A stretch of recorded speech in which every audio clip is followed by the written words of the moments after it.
Bismillahirrahmanirrahim. Alhamdulillah. Allahumma salli ala Sayyidina Muhammad wa ala ali Sayyidina Muhammad, amma ba'd.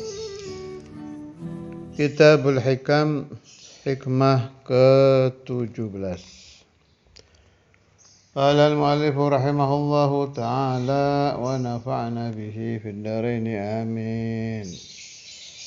Ma taraka minal jahli syai'an man arada an yahdutha fil waqti غير ما أظهره الله فيه. Mataroka tidak meninggalkan minal jahli dari kebodohan syai'an sesuatu atau sedikit pun, maksudnya tidak ada kebodohan lebih dari ini, ujungnya bodoh, atau kalau istilah orang Arab Abu Jahal. Orang kalau udah terlalu bodoh disebut Abu Jahal. Man, orang arada ingin itu orang ayyahdutha, terjadi fil wakti, di waktu, maksudnya di waktu ya di waktu kapan saja yang sedang dia alami. Ghairu ma azharahu Allahu fih, selain yang Allah Ta'ala menciptakan untuknya di waktu itu. Maksudnya bagaimana? Ini makam, namanya maqamur ridha atau maqam radhiyah. Aulia yang terkenal jalasa fi hadzal maqam Sayyidatuna Rabi'ah al-Adawiyah. Dan aulia ya memang begitu. Allahumma ja'alna wa iyyakum minhum wa nafa'ni wa iyyakum min barakatil jami'. Jadi maksudnya bagaimana?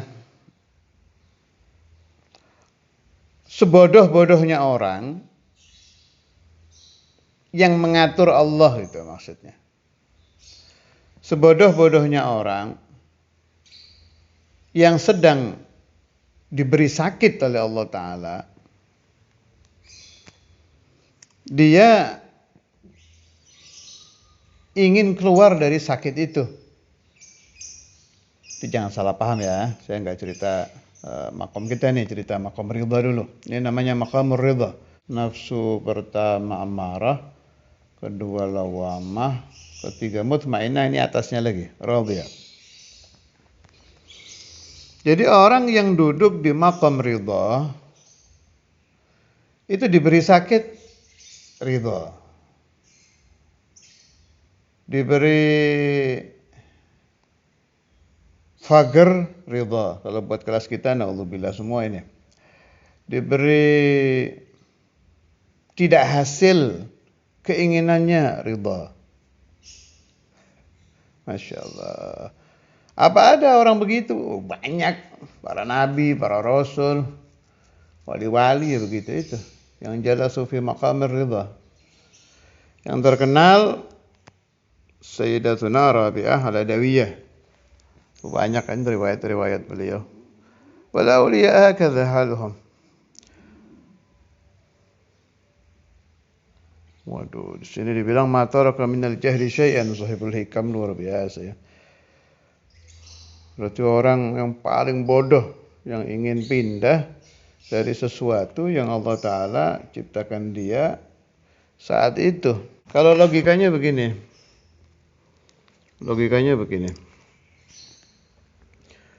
Kita dengan Allah mengerti mana tentang yang namanya baik. Kita dengan Allah lebih paham mana tentang kejadian yang lebih pas buat kita. Contoh, kita tidak mau penyakit, naudzubillah. Tapi Allah Ta'ala tidak mau memindahkan penyakit kita selama taruhlah 12 hari. Kita dikasih sakit dari tanggal 1, 2, 3, tanggal 3 udah teriak-teriak minta sembuh. Ditambah sama Allah 4, 5, 6 belum hilang juga. 7, 8, 9, 10 pas tanggal 12 hilang. Ah, kita kadang sok tahu kan, ya Allah kenapa 12 hari, saya bikin 3 hari. Nah ternyata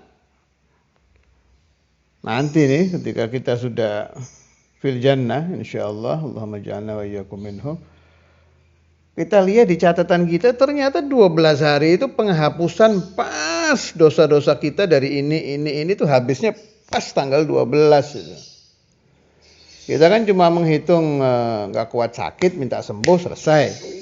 Ternyata Allah Ta'ala lebih jitu hitungannya. Ente punya dosa ini loh, itu dosa iya. Ini pas kalau 12 hari sakit flu umpama ini habis dosa ini. Kalau 11 hari sisa ente mau dibakar di neraka ini buat yang yang kurang satu ini. Tuh gitu. Haula orang-orang yang arifin billah itu faham betul bahwa Allah Ta'ala itu alim. Allah Ta'ala itu hasib. Maha mengetahui, maha menghitung. Allah Ta'ala itu rahmahnya melebihi semua hamba-hambanya. Jadi kalau kita meminta sesuatu belum dikasih, bukan karena Allah Ta'ala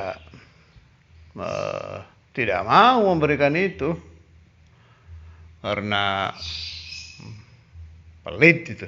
Na'udzubillah, ya nggak mungkin Allah Ta'ala begitu. Allah al-Jawad. Ya Allah, tapi ya ini memang sulit ya. Kita ini kelas du'afa. Harus paham ini, harus paham. Minimal kita jadi tahu bahwa kita ini di makom yang sangat bawah. Makom orang yang gak kuat dikasih ujian sedikit pun. Dan semakin tahu tentang tingginya keadaan hati para arifin billah. Kita baca syarah ini, syarah Syarnubi. Yani anna min husnil adab أن يكون المريد راضيا بما أقامه الله فيه كما قال بعض العارفين لي منذ 40 سنة ما أقامني الله في حال فكرهته ولا نقلني إلى غيره فسخطته فإن سخط المريد الحالة التي يكون عليها وتشوف إلى الانتقال عنها بنفسه وأراد أن يحدث غير ما أظهره الله تعالى فقد بلغ غاية الجهل بربه أساء الأدب في حضرته. Makanya di sini dibilang min husnil adab ya. Artinya kalau kita di makam du'afa seperti kita minta, ya memang kita goblok, udah ngaku aja. Ma'taraka minal jahli syai'an, berarti ente Abu Jahal. Naam. Memang kita kelas Abu Jahal, di dalam tidak kuat diberi ujian. Ini aulia ya enggak, Abul Ilmi. Ya ini anna min husnul adab. Dari husnul adab ma Allah, bagusnya sopan santun kepada Allah, ayyakunal muridu radiyan bima agamahu Allahu fih. Murid itu ridha ditaruh di mana sama Allah Ta'ala, ya udah ridha. Lagi sakit, ya khair. Dikasih sembuh, alhamdulillah. Sakit lagi, ya khair. Itu kalau orang maqam ridha begitu. Sebagaimana diucapkan Ba'dul Arifin, saya 40 tahun ditaruh di keadaan apapun oleh Allah Ta'ala, tidak pernah saya tidak suka. Dan dipindah dari satu keadaan ke keadaan yang lain, 40 sana ini 40 tahun. Saya tidak ridha, nggak pernah. Ya khair aja, disuruh apa oleh Allah Ta'ala, ya khair. Disuruh sakit, ya khair. Suruh ini, ya khair. Masya Allah. Apabila seorang murid, kata Imam Syarnubi, tidak ridha dengan keadaan yang Allah Ta'ala ciptakan buat dia, fi waktin ma, ya di waktu mana saja, saat hari apa, bulan apa, tahun berapa, umur berapa, kemudian dia ingin pindah dengan nafsunya dia dan komplain kepada Allah Ta'ala, ingin dipindah, faqad balagha ghayatal jahli bi rabbih, maka dia telah sampai di keadaan bodoh yang paling ujung, Abu Jahal. wa asal adab dan su'ul adab fi hadratih ke hadratullah. Cerita yang terbaik urusan maqam ridha ini ceritanya Nabi Ibrahim. Waktu beliau dibakar fil qissah al-masyhurah kan didatangi oleh malaikat Jibril untuk ditolong. Beliau ditawari, apakah engkau perlu aku tolong, maksudnya mau dikeluarkan dari api, kemudian apinya ditiup, apa gimana lah, malaikat Jibril mau nolong Nabi Ibrahim. Apa jawab beliau? Amma ilaika fala. Kalau butuh kepada engkau, enggak. Kemudian, kenapa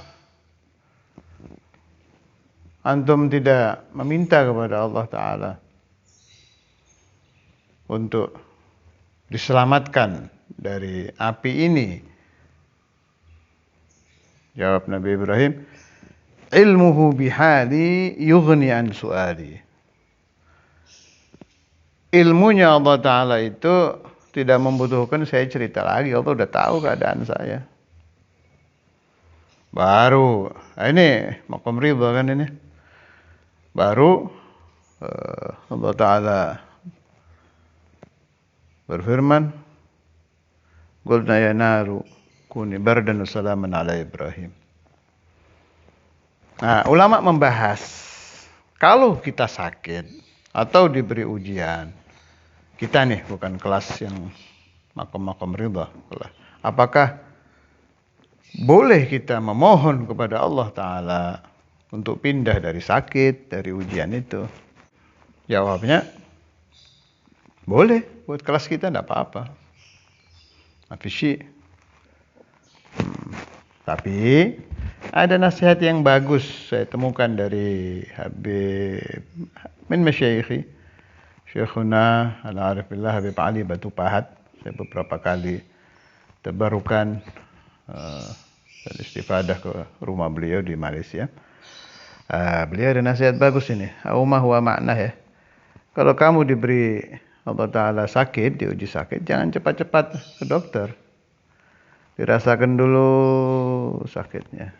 Ridha dirasakan. Baru beberapa saat, setelah itu baru ke dokter, nggak apa-apa. Jadi maksudnya beliau ini dalam paham saya, dalam pemahaman saya ya. Ya biar sebentar masuklah maqamur ridha gitu. Kan man lam yarda billahi qada'an la yarda billahi rabban. Kalau orang sudah berani mengucapkan, dan memang harus mengucapkan itu, raditu billahi rabban, dia harus berani raditu billahi qada'an. Saya ridha Allah Ta'ala memberi saya sakit, memberi saya ini. Tapi karena kita duafa nggak kuat, ya udahlah, tapi tahan dulu. Dirasakan kamu dunubi, caranya supaya ridha kalau diberi ujian sakit kan gitu. Dosa saya mungkin sekian nih, biar habis dulu. Jangan cepet-cepet cari obat. Tuh maksudnya Habib Ali bin Ja'far al-Idrus, Batu Pahat, atau wali min awliyaillah. Kubar malah, min kubar ya awliyaillah. Itu maksud beliau begitu. Jadi umpama kita diberi ujian sakit, flu gitu. Jangan cepet-cepet cari obat, tuh nggak apa-apa, berapa hari biar lumayan menghilangkan dosa sekian. Yang kecil-kecil aja lah, kalau kita flu terus pusing, kepala, apa aja penyakit yang remeh-remeh itu udah dirasakan dulu. Ya Allah, Allahumma ighfir dzunubi. Kan penghapusan. Lagi cari rezeki. Maunya kita kan hari ini minta duit, hari ini dapat. Hari ini kerja, hari ini dapat. Si rezeki itu dikasihnya bulan depan atau minggu depan.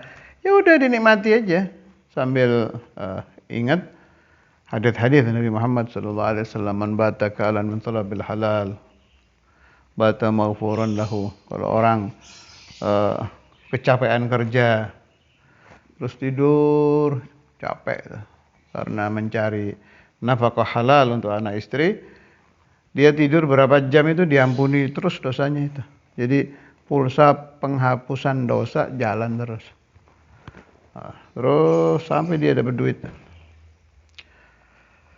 Masya Allah. Jadi ada rahasia-rahasia di balik ciptaan-ciptaan Allah yang menurut akal kita tidak enak gitu. Itu ada rahasianya itu. Nanti ada nasihatnya Imam Ibn Athaillah ketika atau mungkin sudah saya baca, saya lupa. Pokoknya ada di Hikam itu. Ketika dibuka pemahaman tentang yang tidak enak tadi itu, ternyata di situ yang paling tepat. Saat belum dibuka, kenapa Allah Ta'ala bikin tidak enak di titik-titik, kita masih nggak ridho. Begitu dibuka, ya Allah, oh bener ya.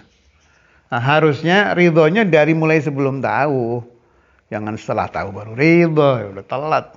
Dari sebelum tahu, sudah punya pemahaman, Allahu a'lamu minni, Allah lebih tahu dari aku, Allahu arhamu minni, Allah lebih kasihan kepada hambanya dari aku, Allahu ahkamu minni, kembalikan semua ke Allah. Allahu lebih dari anak dalam ini, sampai kita menemukan yakin bahwa oh benar Allah Ta'ala menciptakan seperti ini.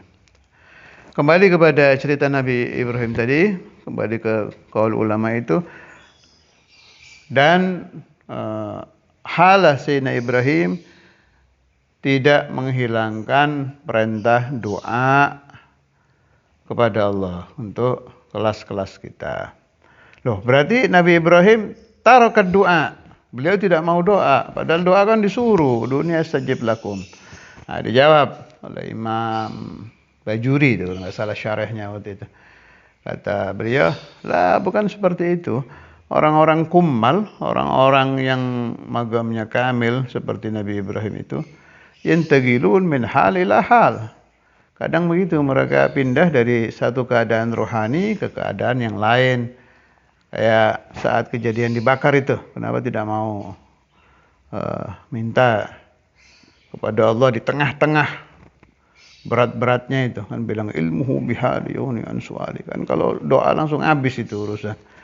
Nah, itu beliau sedang berada di maqamur ridha. Nanti beliau pindah lagi ke maqam apa? Lagi maqamud doa.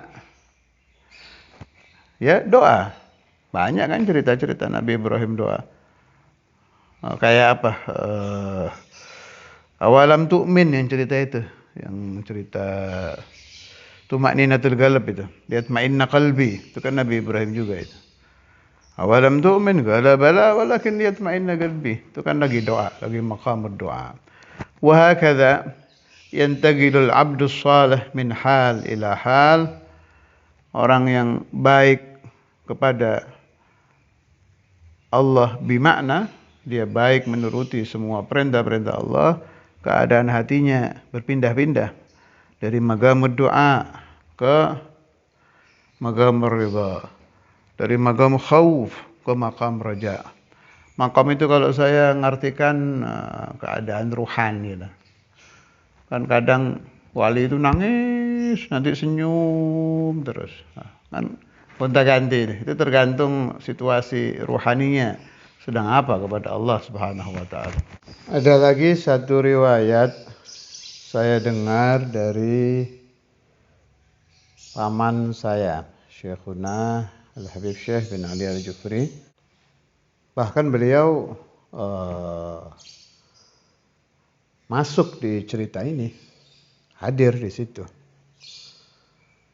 dari awal sampai akhir. Lumayan panjang ini cerita ini. Yang saya maksud panjang di kejadiannya, kalau di ceritanya sih singkat. Jadi dulu itu ada dua wali, Habib Ahmad dengan Habib Ahmad, namanya sama-sama Ahmad. Yang satu Habib Ahmad bin Ali Bafagi, Habib Ahmad Jogja itu, Ahmad Tempe, Sahibul Karamat, wal Ahwad, wal Jadzabat. Terkenal Habib Keramat zaman beliau. Itu Habib Ahmad Tempel Jogja itu ahlul ahwal dan ahlul jadzab yang boleh dimintai doa. Jadi Habib Abdul Qadir bin Ahmad Jeddah Al-Qutb itu pernah kalam makna tidak boleh minta doa kepada orang majdzub dan ahlul ahwal kecuali fulan wa fulan. Dan di antaranya yang disebutkan itu Habib Ahmad bin Ali Bafaqi Tempe ini. Itu boleh dimintai doa. Padahal majdzub, ahlul ahwal. Habib Ahmad ini barangkali ada murid atau keluarga Habib Ahmad Jogja yang dengar cerita saya ini dan ada kelirunya, tolong saya diingatkan dan diperbaiki. Saya dengar seperti ini ceritanya dari Habib Syekh Al-Jufri. Jadi Habib Ahmad itu mulai lahir itu maaf agak pincang gitu kalau jalan tuh. Agak menyeret kakinya. Saya juga tahu. Saya dapati Habib Ahmad, saya masih SD, masih di madrasah SD waktu itu. Belum di Darul Hadith, kan diundang oleh Ustadzul Imam ke Darul Hadith waktu haul. Saya sempat ketemu satu kali, itu saja seumur hidup saya sekali saya ketemu. Jadi Habib Ahmad ini diuji oleh Allah Ta'ala agak pincang gitu, agak nyeret kalau jalan. Udah seperti itu dari kecil beliau. Sampai datang waktunya beliau zuhur, terkenal, syuhrah. Mulai dari RT sampai wapres. Dari ustadz kecil sampai alamah. Merubung beliau, minta doa kepada beliau. Terkenal mustajab doa ini Habib Ahmad, mujabud doa. Ba'dul Hujjaj di Jakarta waktu itu ingin khidmah, ingin ngabdi ke Habib Ahmad, mau dioperasi itu kakinya itu. Akhirnya sowan ke beliau, ini Habib Syekh Al-Jufri tahu semua ini cerita dan masuk di situ. Namanya ngabdi ke wali.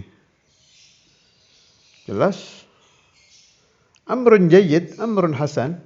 Kalau tidak dikatakan ahsan malah sangat baik. Sudah terjadi. Dioperasi. Habib Ahmad sembuh, jalan biasa. Walakin tetapi tidak lama setelah itu beliau wafat. Berpulang ke rahmatullah azza wa jalla. Selesai ini. Gak ada orang tahu apa-apa. Sampai berita ke Syekhuna Al-Habib Ahmad bin Abdullah Al-Attas Ben Hil. Sahib Asma'illah Al-Husna yang terkenal itu. Dipanggil Habib Syekh. Habib Syekh Al-Jufri dipanggil. Dibilang, ya Habib Syekh, kenapa ini orang-orang mengoperasi kakinya Habib Ahmad Jogja ini? Habib Ahmad bin Ali Bafaqi. Itu sirnya di situ. Ada rahasia Allah di situ, sirrullah di situ. Di pinjangnya kaki beliau itu. Begitu ini diobati, meninggal. Sirnya diambil. Nah, sebegitu banyak ulama dan orang-orang soleh waktu itu tidak ada yang ngerti masalah ini illa Syekhuna Al-Habib Ahmad bin Abdullah Al-Attas bin Hil. Satu aja itu yang jeli itu. Mengetahui sirrul qadar, rahasia takdir. Ini yang sering saya bahas, ada qadar, ada sirrul qadar, rahasia takdir. Karena itu paling bagus setiap ada apa-apa kembali ke Allah. Wah, jangan-jangan Allah memang kepingin ini urusan begini. Jangan-jangan kalau ini tidak saya lakukan, saya pakai otak saya sendiri, pikiran saya sendiri, malah runyam nanti urusannya. Itu waktu saya dapat riwayat itu dari Habib Syekh Al-Jufri itu, saya dapat beberapa pemahaman jelas. Satu, menunjukkan tajamnya mukasyafah Syekhuna Habib Ahmad bin Abdul Attas. Kemudian sirrul qadar di kehidupan wali min auliyaillah Al-Habib Ahmad bin Ali Bafaqih, yang kalau tidak dibuka ini sir oleh Habib Ahmad bin Hil, kita sampai kapanpun tidak akan tahu. Coba ente pikir tuh, khidmah mengoperasi wali min auliyaillah, amrun tayyib. Tusyawir siapa saja, Anda musyawarah dengan siapa saja, lagala zain if'al barakallahu fiik. Lakin aulia ahlul kasyf pikirannya beda. Ada rahasia Allah yang orang tidak tahu, kan enggak nanggung-nanggung loh, ini sir diambil meninggal. Hadhihi riwayah sami'tuha min Syekhina Al-Habib Syekh bin Ali Al-Jufri. Tidak ada yang kurang. Jadi ini luar biasa sekali, ini riwayat bisa diambil untuk iktibar agar kita tidak istijal, tidak cepat-cepat menyalahkan Allah Ta'ala dalam keputusan Allah di dalam kehidupan kita. Mulai belajar ridha dengan apa-apa yang ditakdirkan Allah. Mulai belajar ridha dengan apa-apa yang dipilihkan Allah. Mulai belajar taslim, pasrah dengan apa-apa yang ditentukan Allah. Tetapi tetap dengan memohon fi khairin wa lutfin wa afiyah wa surur wa hubur, sebagaimana yang diajarkan oleh Syekhuna al-Imam Al-Qutb Al-Habib Abdullah bin Abdul Qadir bin Ahmad bin Faqih. Ya Latif ultuf bi fi majarad bi بأولادي بناتي ذرياتي وتلاميذي الصادقين وخواسي من سمع هذا الكلام وبهم المقادير ودبرني ودبرهم بأحسن التدبير بخير ولطف وعافية سرور وحبور وطاعة وبعد استقامة وارزق واسع السيئة معنوية سلك طريق السلف الصالح وإلى روح شيخنا الإمام الحبيب عبد الله بن فقيه، شيخنا الإمام الحبيب عبد القادر بن فقيه، شيخنا الشيخ بن علي الجفري، وشيخنا الحبيب أحمد بن عبد الله العطاس، شيخنا الحبيب أحمد بن علي البافقي، وإلى أرواح شيخنا في السعيد، شيخنا في عبيدة، شيخنا في أرميا، وجميع مشايخنا جميع الأولياء وأهل سلسلتهم الأنبياء المرسلين، سيدنا إبراهيم، سيدنا الخضر، وخصوصا دار السيد ابن عطاء الله السكندري والإمام البوصيري وأهل سلسلتهم صاحب مشيشية سيد الشاطبي والشيخ سيد ابن عطاء الله سيد المرسي، جميع أهل سلسلة الطريقة الشاطبية، جميع أصحاب الطرق إلى حضرة النبي. فاتحة.